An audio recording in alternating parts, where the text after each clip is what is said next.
अरे, कितना अंधेरा क्यों है? लाइट जलाओ। आ गई लाइट। अच्छा, आप लोग भी आ गए। तो आज हम लोग तो जान ही गए होंगे कि बिना लाइट यानी प्रकाश के हम लोग कुछ नहीं देख सकते। तो आज हम पढ़ेंगे लाइट के बारे में कि लाइट क्या होते हैं। इसको हम अच्छी तरह से फिगर के थ्रू समझेंगे। ठीक है, जो आपके नवोदय एंट्रेंस एग्जाम के लिए बहुत ही इंपॉर्टेंट टॉपिक है और इससे क्वेश्चन हर साल पेपर में आते हैं। तो चलो शुरू करते हैं। सबसे पहले तो हम जान लेते हैं कि ये लाइट क्या होते हैं। What is light? लाइट क्या होता है? तो light is a energy which helps to see an object. क्या होता है कि लाइट एक ऊर्जा है, एक ऊर्जा का रूप है जिसकी सहायता से हम चीजों को देखते हैं।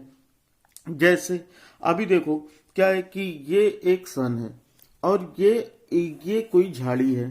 ठीक है, अब यहाँ पर क्या होता है कि जब सन की लाइट इस पर पड़ रही होती ना, इस झाड़ी पर, तब हम, और इससे जो लाइट है, इसका जो लाइट है वो रिफ्लेक्ट होकर हमारी आंखों तक जाता है। तो इसकी वजह से हमें चीजें दिखाई देती हैं। अब ये सोच कि लाइट का तो जो लाइट होता है ये तो होता है वाइट कलर का, लेकिन हमें चीजें ये कलरफुल क्यों दिखाई देती हैं?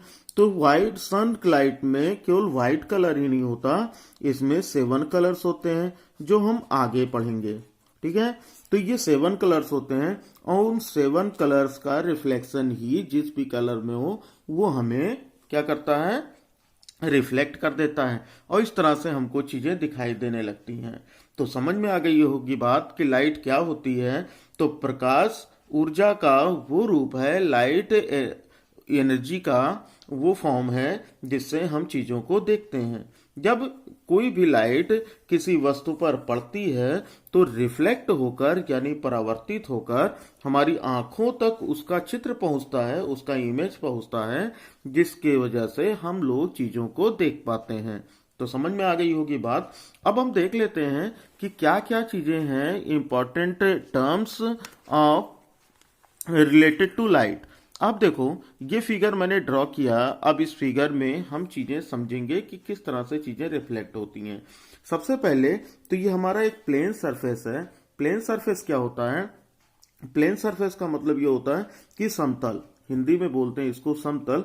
और ये एक दर्पण है, ठीक है, या कोई भी प्लेन चमकीला पदार्थ। हाँ, सबसे चमकीला पदार्थ चांदी होता है ना। ये चीज माना जाता है कि चांदी जो है वो लाइट रिफ्लेक्शन का सबसे अच्छा एग्जाम्पल है। वैसे किसी भी साइनी सरफेस को हम रिफ्लेक्टर मान सकते हैं। ठीक है, तो सभी साइनी सरफेस पर लाइट रिफ्लेक्ट होता है यानी प्रकाश परावर्तित होता है, जितने भी चमकदार समतल होते हैं। ठीक है, अब यहां पर हम इन चीजों को समझते हैं कि इस फिगर में क्या क्या चीजें हैं। देखो, एक तो ये हमारा क्या है? ये हमारा सरफेस है, ठीक है ना, ये हमारा सरफेस है। अब यहां पर सबसे पहली काम तो ये होता है कि इस पर हम एक परपेंडिकुलर लाइन खींचते हैं। फिगर को बहुत ध्यान से समझना। तो इस पर हम एक परपेंडिकुलर लाइन खींचते हैं यानी जो लंबवत, अब हिंदी में बोलते हैं उसको लंबवत। ठीक है, तो इसकी जो ये पॉइंट जहां पर ये मिल रहा होगा ना, तो इस पर हम यहां टॉर्च से एक लाइट डालते हैं। ठीक है, यहां पर हम टॉर्च से हम लाइट डालेंगे। तो जो टॉर्च से यहां पर लाइट डाली जाएगी तो ये जो इस पॉइंट पर आएगा, ये बात समझना, इस पॉइंट पर आएगा तो इसे हम बोलते हैं आपतित किरण, यानी इसको बोला जाता है इंसिडेंट रे। तो इसको हम लिखते हैं आई से। ठीक है ना, इसको हम लिख लेते हैं आई से। तो ये इंसिडेंट, और ये जो फिर यहाँ पर ये जब समतल पर ये पड़ती है, ये प्लेन पर ये लाइट यहाँ पर टकराती है तो ये रिटर्न हो जाती है। तो जब रिटर्न हो जाती है तो इसे हम बोलते हैं रिफ्लेक्टिंग रे। ठीक है ना, तो ये चीजें समझ में आ गई होंगी कि क्या क्या चीजें हैं। तो दोनों चीजें समझ में, रिफ्लेक्टेड रे यानी इसको बोलते हैं इंसिडेंट रे, जो लाइट डाली जाती है, और जो लाइट रिटर्न होकर जाएगी उसे बोलते हैं रिफ्लेक्टेड रे। ठीक है, इतनी बात समझ में आ गई होगी। अब यहां पर देखो, जहां पर ये दोनों पॉइंट मिलते हैं, जहां पर ये दोनों पॉइंट मिलते हैं इसे बोलते हैं पॉइंट ऑफ इंसिडेंट यानी आपतन बिंदु। ठीक है, तो ये चीजें समझ लेते हैं हिंदी में क्या क्या चीजें, ये सारी चीजें आप नोट करते चलिए। देखो जो लाइट यहाँ से आ रही है, मैं हिंदी और इंग्लिश दोनों में बोल रहा हूँ जिससे कि दोनों मीडियम वालों को कोई भी प्रॉब्लम ना हो, ठीक है। तो यहाँ पर देखो जो ये लाइट आ रही है, जिसको हम इस सरफेस पे जो हम लाइट डाल रहे हैं, इसको बोलते हैं इंसिडेंट रे, यानी इसको बोला जाता है आपतित किरण, ठीक। फिर जो यहाँ पर पढ़ने के बाद देखो ये रिफ्लेक्ट हो रही है, ठीक है ना, ये यानी परावर्तित हो रही है, तो इसी को बोलते हैं रिफ्लेक्टेड रे या फिर परावर्तित किरण।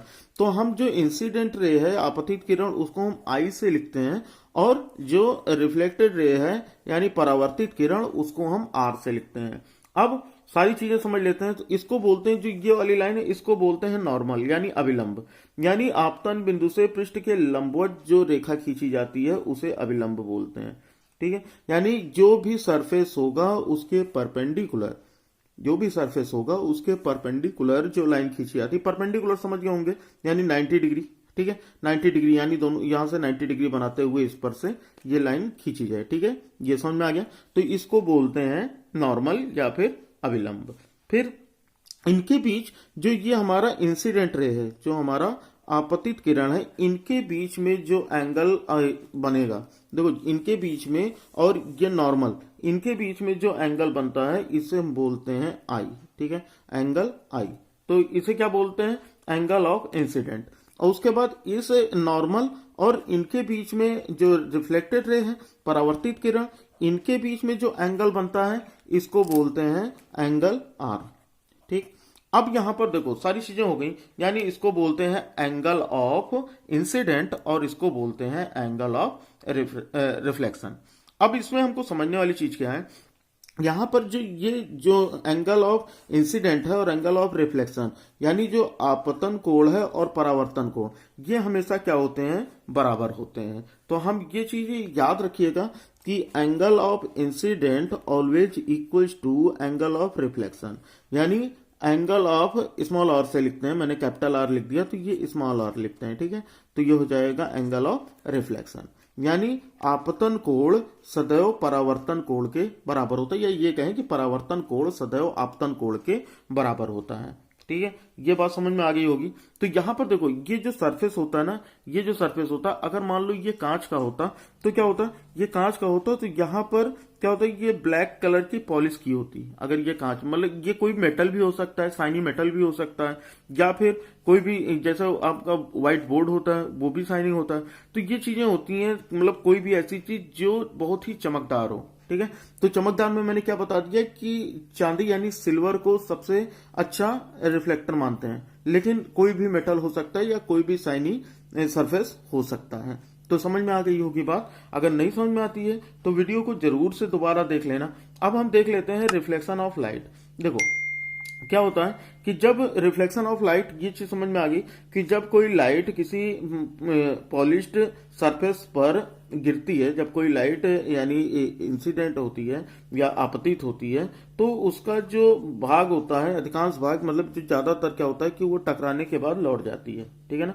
तो इस तरह जो भी चीजें वापस में लौटती हैं, इसी को जो आती हैं तो इसे आपतन यानी इंसिडेंट, और जो लौटती हैं उन्हें रिफ्लेक्शन यानी परावर्तन बोलते हैं, ठीक है। एक गलती हम कहाँ करते हैं, गलती हम ये करते हैं ना कि हम अक्सर एंगल जो होता है वो हम यहां से हम सपोज कर लेते हैं। देखो यहां से हम एंगल देख लेते हैं, ये तो ये एंगल नहीं, ये एंगल गलत होगा। हमें क्या से एंगल देखना है, हमें एंगल देखना है नॉर्मल से और इंसिडेंट से, नॉर्मल से और रिफ्लेक्टेड से, ठीक है ना। तो ये रिफ्लेक्ट जो होगा इन दोनों के बीच का हमें एंगल देखना है, ना कि इन दोनों के बीच का। इतनी बात क्लियर हो गई होगी।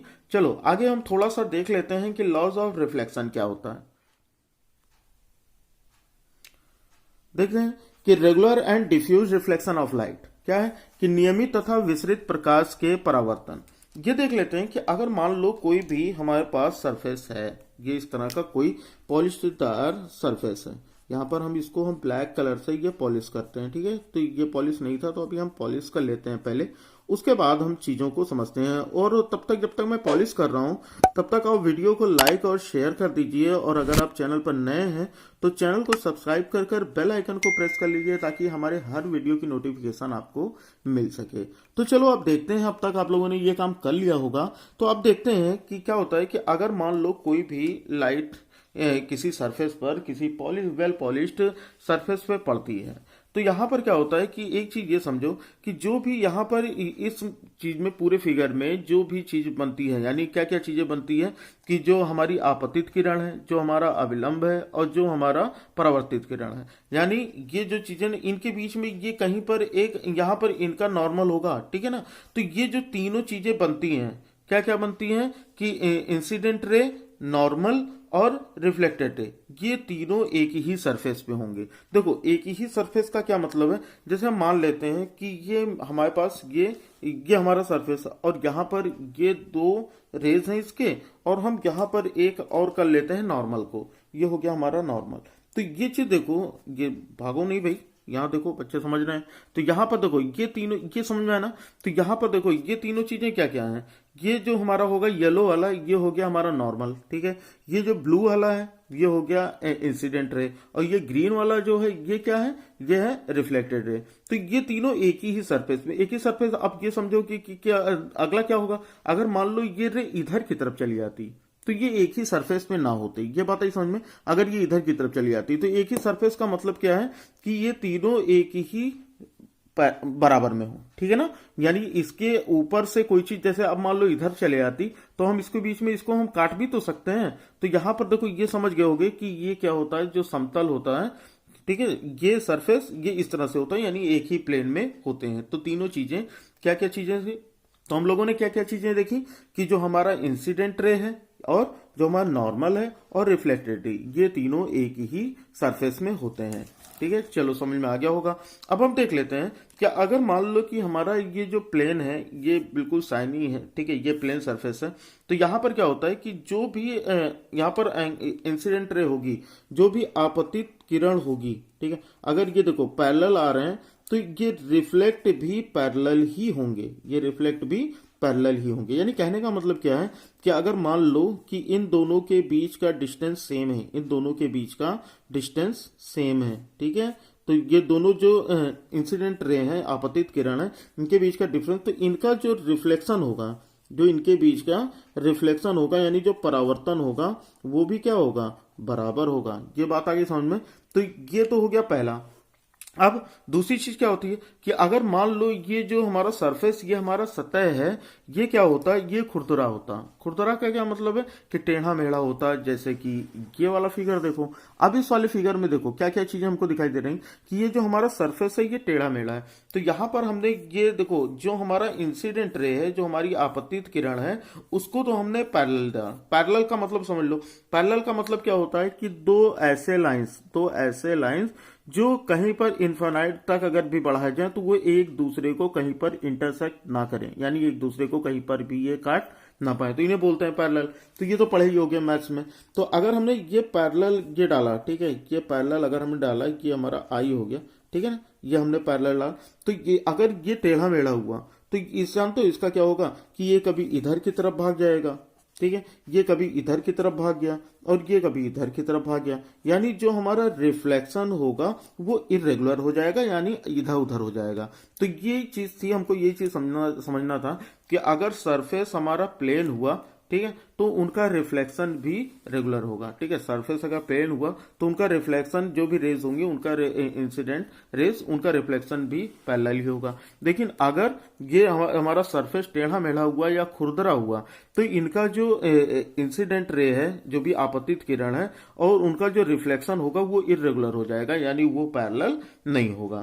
तो इतनी चीजें समझ में आ गई होंगी। फिर देखो क्या होता है कि इसी ये जो रीजन होता है ना कि जो विंडोज के जो शीशे लगे होते हैं, जो विंडोज के शीशे होते हैं, ये इसीलिए खुरदरे होते हैं। क्या होता है, प्लेन नहीं लगाए जाते, क्या होता है खुरदरे। कभी वो ग्रीन वाला देखो बहुत से लोग, या ऑफिस में देखो, अगर हो सकता है आपके घर में प्लेन लगाओ, लेकिन ज्यादातर क्या होता है, मैं जैसे ऑफिस आता हूँ या फिर किसी हॉस्पिटल आता हूँ तो वहां पर देखता हूँ कि ग्रीन कलर के शीशे लगे हुए हैं। तो ये खुरदरे होते हैं। ये खुरदरे इसीलिए होते हैं कि इन पर जो लाइट पड़ती है, जो सनलाइट इन पर पड़ती है, तो इसकी वजह से ये इधर उधर रिफ्लेक्ट हो, इनका जो लाइट का रिफ्लेक्शन है वो इधर उधर हो जाता है। तो इधर उधर होने से क्या हो जाता है कि लाइट की जो चकाचौंध होती है ना, जो बहुत ज्यादा लाइट आती है, जो कि पेशेंट्स के लिए ज्यादा है अच्छी नहीं मानी जाती, या फिर जो लोग रेगुलर काम कर रहे होते हैं ऑफिस में बैठ के, तो इसलिए खिड़कियों के शीशे खुरदुरे कांच के लगाए जाते हैं। एक और एग्जांपल जान लेते हैं। एग्जांपल होता है जैसा कि आपने न्यूज़पेपर देखा होगा,